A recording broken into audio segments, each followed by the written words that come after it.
आषाढी एकादशी निमित्त शेतकऱ्यांसाठी घेतला मुख्यमंत्र्यांनी मोठा निर्णय. होय, अखेर कर्जमाफीचा अंतिम आदेश मुख्यमंत्र्यांनी पंढरपुरातून दिला.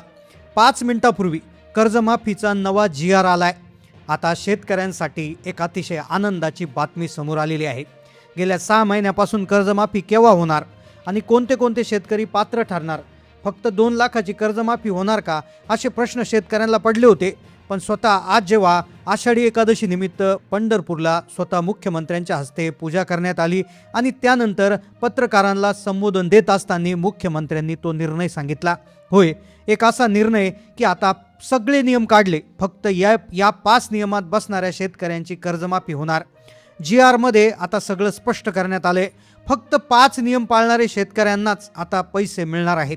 पहा, जे शेतकरी या 5 नियमात बसतील त्यांचीच कर्जमाफी आता 1 ऑगस्टला होणार म्हणजे होणार. स्वतः मुख्यमंत्र्यांनी शब्द दिला. पहा, खरं तर पावसाळी अधिवेशन झालं, त्याआधी अर्थसंकल्पीय अधिवेशन जेव्हा मार्चमध्ये झालं होतं तेव्हा मुख्यमंत्र्यांनी घोषणा केली होती की 2 लाख रुपयापर्यंत कर्ज माफ करणार. पण त्यावेळी शब्द वापरला होता पात्र शेतकरीचा आणि इथूनच सगळ्या शेतकऱ्यांच्या मनात शंका निर्माण झाली होती.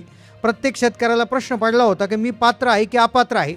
पण आता स्वतः मुख्यमंत्र्यांनी GR काढून यामध्ये स्पष्टपणा आता दिलेला आहे. मुख्यमंत्र्यांनी सांगितलं होतं की आषाढी एकादशीच्या दिवशी GR येईल आणि अखेर तो GR आलाय आणि 5 मिनिटांपूर्वीच त्या GRची माहिती मुख्यमंत्र्यांनी दिली. आता सगळे याच्यामधले नियम जे आहेत ते काढून टाकलेत. फक्त 5 नियम ठेवलेले आहेत आणि ते सगळे नियम बँकेचे आहेत. त्यामुळे ते 5 नियम समजून घेणं अतिशय गरजेचं आहे. पहा, तुम्ही कालपर्यंत टीव्हीवर जे कर्जमाफीच्या बद्दल ऐकलं होतं ते सगळं खोटं ठरलंय. कारण की स्वतः मुख्यमंत्र्यांनी त्या 5 नियमांची माहिती स्वतः सांगितली आहे. मुख्यमंत्र्यांनी स्पष्ट केलंय की जी शेतकऱ्यांची जी कर्जमाफी आहे, पूर्वी त्याला बरेच नियम होते, पण सगळे नियम काढल्यामुळे आणि फक्त 5च नियम ठेवल्यामुळे आता सगळ्या शेतकऱ्यांचा फायदा होणार आहे. 5 नियमात जर नसाल तर फक्त एक कागदपत्र देऊन तुम्ही त्यासाठी पात्र होऊ शकता, अशी ही माहिती त्या ठिकाणी दिली. त्याकरता शेतकऱ्यांना एक अर्जंट काम करायला सांगितलंय. एक तातडीचा मेसेज सर्व शेतकऱ्यांना दिलाय. पहा, संपूर्ण राज्यामध्ये आता आषाढी वातावरण त्या ठिकाणी आहे.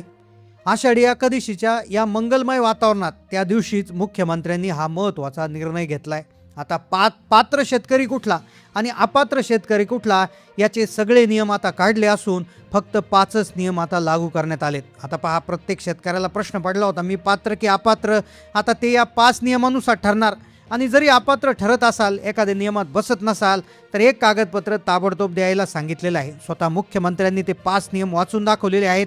मग ते कोणते नियम आहेत, कशा पद्धतीनं जे आहे ते कर्जमाफीचं हे होणार, 1 ऑगस्टपासून कशा पद्धतीनं कर्जमाफी होणार, कोणत्या कोणत्या जिल्ह्यांमध्ये सगळ्यात आधी, कोणत्या जिल्ह्यामध्ये नंतर होणार, कशी यादी आलेली आहे, सगळी सविस्तर माहिती तुम्हाला आता सांगणार आहे. पहा, बँकांकडून शेतकऱ्यांची आता चौकशी वेगानं सुरू करण्याचे आदेश दिले. कारण की बऱ्याच दिवसापासून GR आला नव्हता. मग GR आला नाही म्हटल्यावर आषाढी एकादशीच्या मुहूर्तावर सरकारनं GR काढला आणि त्यानंतर ताबडतोब बँकांना चौकशी करण्याचे आदेश दिले. पहा, त्यामुळे मुख्यमंत्र्यांनी बँकेत जाऊन एक काम अर्जंट करायला सरकारनं सांगितलंय. पहा, 2 विशेष कागदपत्र बँकेमध्ये मुख्य जे आहे ते शेतकऱ्यांना देऊन टाकायचे आहेत. जर कर्ज माफ व्हावं असं वाटत असेल तर तुम्हाला ही 2 कागदपत्र कुठली, 5 नियम कुठले, हे तुम्हाला माहिती करून घ्यावं लागेल. त्यामुळे व्हिडिओमध्ये टप्प्याटप्प्याने क्रमवार तुम्हाला माहिती सांगणार आहे. त्यामुळे जर व्हिडिओ तुम्ही मध्येच सोडला तर तुमचं प्रचंड नुकसान होऊ शकतं. पहा, कालपर्यंत कर्जमाफीच्या बाबतीतल्या सगळ्या ज्या बातम्या होत्या, सगळी जी माहिती तुम्हाला सांगितली होती ती सगळी खोटी ठरली. कारण की स्वतः मुख्यमंत्र्यांनी माध्यमांसमोर येऊन सगळे नियम आता सांगितलेले आहेत. पहा, हे नियम खरं तर खूप सुटसुटीत आहे. कारण की यातला पहिला नियम बँकेचा आहे. कारण की काही बँका अशा आहेत की ज्या बँकांची कर्जमाफी होणार नाही. पहा, जर नियमात बसत नसाल तर कर्जमाफी होईल आणि कर्जमाफी तुम्ही नियमात बसणं अतिशय गरजेचं आहे.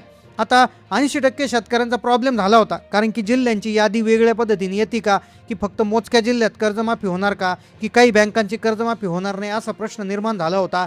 तर पहिला नियम जो वगळला आहे तो बँकेचा. पहा, सगळ्या बँकांची कर्जमाफी होणार. मुख्यमंत्र्यांनी स्पष्टपणे सांगितलंय की कर्जमाफी ही शेतकऱ्यांची आहे, बँकांची नाही आहे. त्यामुळे शेतकऱ्याची कर्जमाफी, कर्ज कुठे असू द्या, त्या बँकेचं कर्ज माफ होणार. म्हणजे होणार. त्यामुळे इथे हा विषय संपला. आता पहा, सगळ्यात आधी तुम्हाला पहिल्या 30 सेकंदात तुम्हाला ते 5 नियम कोणते, पात्रता कशी ठरणार, कोणत्या कोणत्या बँकातली कर्ज माफ होणार, कोणत्या जिल्ह्यात कर्जमाफी होणार, कोणते शेतकरी वगळले जाणार, नव्या नियमानुसार कोणते 5 नियम लावणार, सगळ्या प्रश्नांची उत्तरं पुराव्यासहित तुम्हाला देतोय. पहा, तुम्ही जर व्हिडिओ पूर्ण पाहिला तर तुम्हाला कोणत्याच बँकेत फेरावे मारावा लागणार नाही आणि ना कुठल्या सरकारी साहेबाच्या मागे फिरायची गरज पडेल.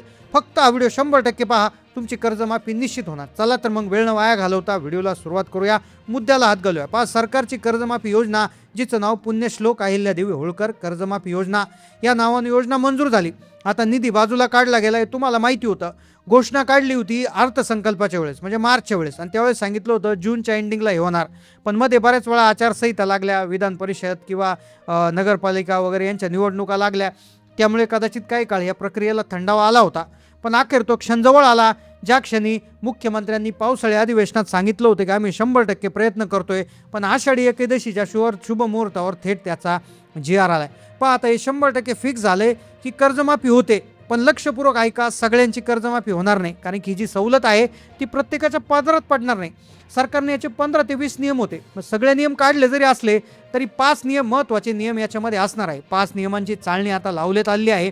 मग तुम्ही जर पात्र असाल तरी तुम्ही लाभाला मुकू शकता. त्यामुळे तुम्हाला एक काम बँकेत जाऊन करायचं आहे, नाही तर तुमची अडचण होईल. तर पहा, आज आपण आजच्या या भागामध्ये कर्जमुक्तीसाठी कोण कोण पात्र आहेत, काय निकष लावलेत, काय महत्त्वाचे नियम लावलेत, कोणत्या बँकेत सूट मिळते, कोणत्या जिल्ह्यामध्ये कर्जमाफी होणार, सगळी सविस्तर माहिती तुम्हाला देणार आहे. पहा, सुरुवातीला जी घोषणा झाली त्या घोषणेविषयी आपण बोलतोय. आता पहा, पहिला नियम आहे याच्यात कर्जाचं स्वरूप. आता कर्जमाफी होणार, पण तुमचं कर्जाचं स्वरूप कोणतं? पहा, कर्ज 2 प्रकारचं आहे. एक असतं पीक कर्ज आणि दुसरं असतं टर्म लोन.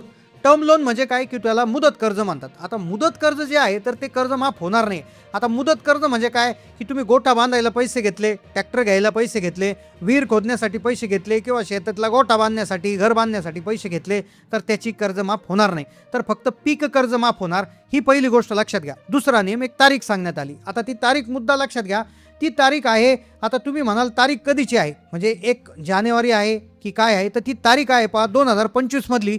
2025 मधली तारीख आहे 30 सप्टेंबर 2025. तारीख लक्षात घ्या. 30 सप्टेंबर 2025च्या आधीपर्यंत तुमचं कर्ज थकीत असणं गरजेचं आहे. म्हणजे पहा, तुम्ही 30 सप्टेंबर 2025च्या आधी जर कर्ज तुम्ही आपोआप भरून नील केलं असेल तर तुम्हाला कर्जमाफी मिळणार नाही, तर 50,000चा बोनस मिळेल, कर्ज मिळणार नाही.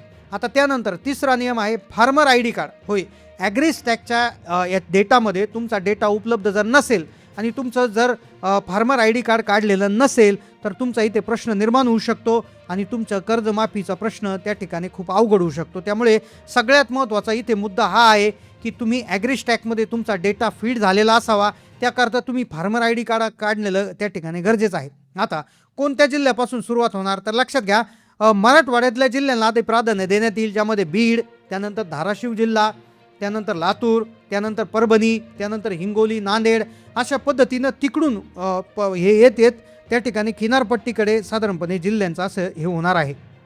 लवकरच आता बँकांमधले पैसे जे आहे ते वजा व्हायला सुरुवात होणार आहे. पण त्याआधी तुम्ही फार्मर ID कार्ड, आपला 7/12 उतारा, उत्पन्नाचा दाखला आणि बँकेचं स्टेटमेंट काढून ठेवणं अतिशय गरजेचं आहे. तर तुम्हाला या आजच्या घोषणेवर नेमकं काय वाटलं नक्की कमेंट करून कळवा. चॅनलला नवीन असाल सबस्क्राईब करा. धन्यवाद.